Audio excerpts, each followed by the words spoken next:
Hi friends, आज की video में आपको बताऊंगा फ्लैट में रहने के फ़ायदे और नुकसान। तो चलिए दोस्तों स्टार्ट करते हैं। सबसे पहले हम जानते हैं कि फ्लैट में रहने के फ़ायदे क्या हैं। फ्लैट या अपार्टमेंट में रहने के प्रमुख फ़ायदों में 24/7 आपको सिक्योरिटी मिलेगी, सीसीटीवी और गार्ड रहेगा जिसमें कि स्विमिंग पूल और पार्क जैसी आधुनिक सुविधाएं शामिल हैं। यह कम रखरखाव, मेंटेनेंस, किफ़ायती लागत मतलब आपके बजट में रहेगा और शहर के मुख्य स्थानों जैसे कि प्राइम लोकेशंस में होने के कारण सुविधाजनक होता है, जो कि विशेष रूप से कामकाजी पेशेवरों और छोटे परिवारों के लिए बेहतरीन विकल्प है।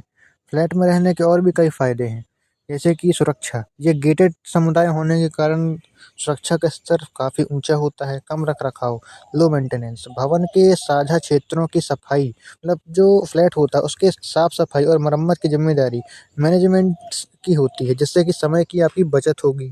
आधुनिक सुविधाएं भी होती हैं, जैसे कि अधिकांश अपार्टमेंट में जिम होता है, क्लब हाउस होते हैं, स्विमिंग पूल और बच्चों के खेलने के क्षेत्र भी होते हैं। ऐसी सुविधाएं दी जाती हैं।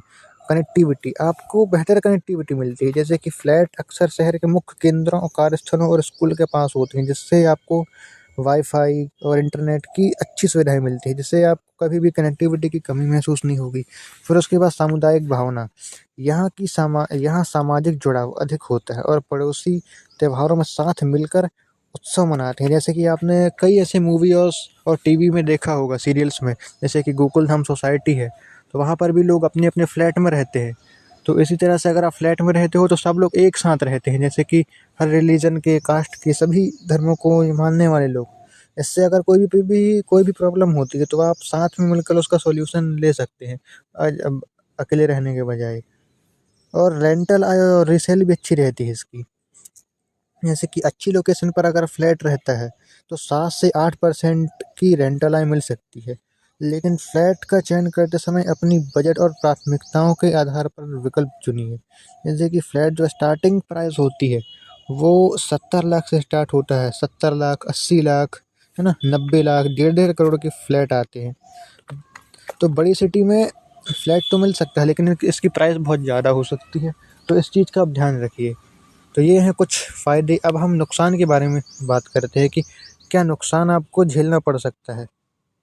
देखिए, नुकसान ये है कि फ्लैट में रहने का सबसे बड़ा नुकसान सीमित जगह है, प्राइवेसी की कमी और शोर-शराबा है, क्योंकि आपको पड़ोसियों के साथ दीवारें, छत और फर्श साझा करने पड़ते हैं, जिससे बाहरी आवाज़ें आती हैं। मतलब जैसे कि अगर आप 5वीं मंजिल में रहते हैं, है ना, तो नीचे आपके फ्लैट है, ऊपर फ्लैट है, तो ऊपर की जो आवाज़ें होती हैं वो आपके ऊपर आती हैं। आप उनको मना नहीं कर सकते। वो बर्थडे पार्टी मना रहे हैं या वो गाने बजा रहे हैं तो आप उनको मना नहीं कर सकते, चाहे कुछ भी हो जाए, क्योंकि वो फिर आपको ही ब्लेम करेंगे।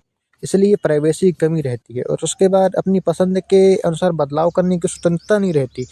साथ ही रख-रखाव और सोसाइटी के नियमों का भी बहुत ज़्यादा पालन करना होता है। इसके अलावा लंबी अवधि में ये निवेश के रूप में जितना फ़ायदेमंद नहीं होता और ज़मीन का मालिकाना हक ना होने के कारण लचीलापन, जैसे कि मतलब फ्लेक्सिबिलिटी कम होती है। क्योंकि कहीं-कहीं आपने पढ़ा या सुना होगा कि ये 99 साल की लीज़ पर रहते हैं या 50 सालों की लीज़ पर।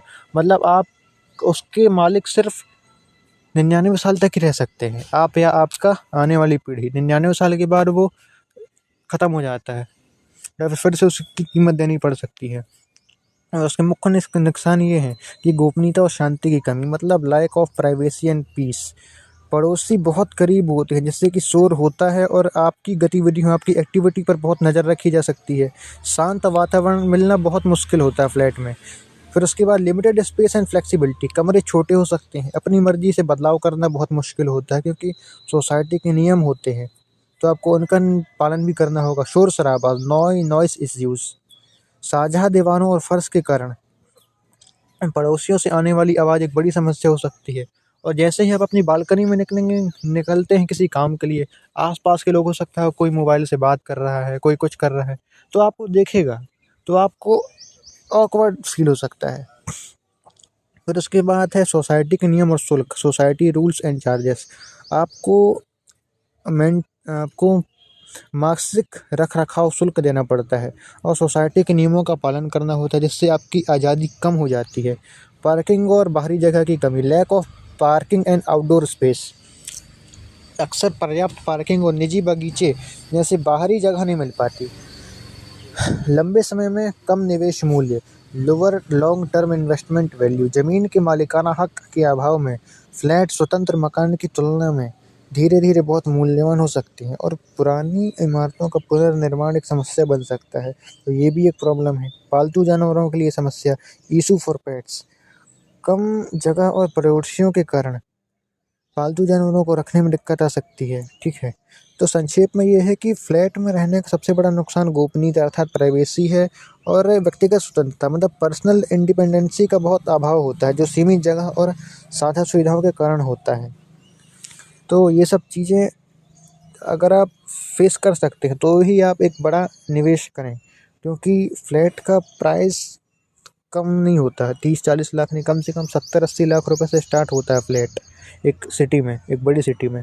तो बहुत सोच समझ कर चुनाव कीजिए। अगर आप इन सब चीज़ों को बर्दाश्त कर सकते हैं तो ही कीजिए, वरना बाद में प्रॉब्लम हो सकती है। ठीक है, तो अगर आपको ये वीडियो पसंद आया तो वीडियो को लाइक कीजिए, चैनल को सब्सक्राइब कीजिए। मिलते हैं नेक्स्ट वीडियो में। धन्यवाद। खत्म हो गया भैया मैटर।